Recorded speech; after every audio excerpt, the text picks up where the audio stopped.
Hello বন্ধুরা, সবাইকে good morning. তো দেখো বন্ধুরা, আমি লুচি বেলেছি, কেমন হয়েছে অবশ্যই কমেন্টে জানাবে।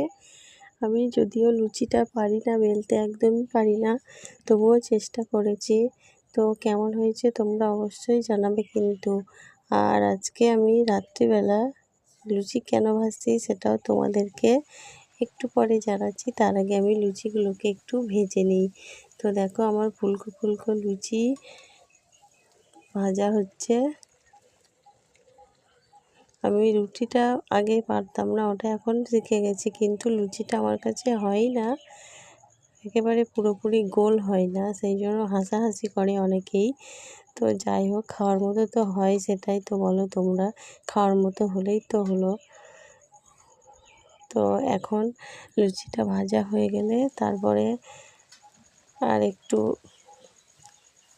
যেগুলো বানাবো সেগুলো তোমাদের সাথে শেয়ার করব। তো কালকে হচ্ছে অম্বুবাচীর উপবাস শাশুড়ির, আর সেই জন্য এই খাবারগুলো বানিয়ে রাখছি। আর আজকে এখন তো ঘড়িতে বাজছে রাত্রির 11টা। আর এই দেখো সাথে একটু ছোলা দিয়ে ঘুগনি বানিয়েছি, আর এখানে আলুর তরকারি রয়েছে একটু, আর মিষ্টি রয়েছে, সাথে ফল আছে, চিড়ে আছে। তো চলো বন্ধুরা, আমার রান্না তো হয়ে গেছে। তো সবাই ভালো থেকো, টাটা।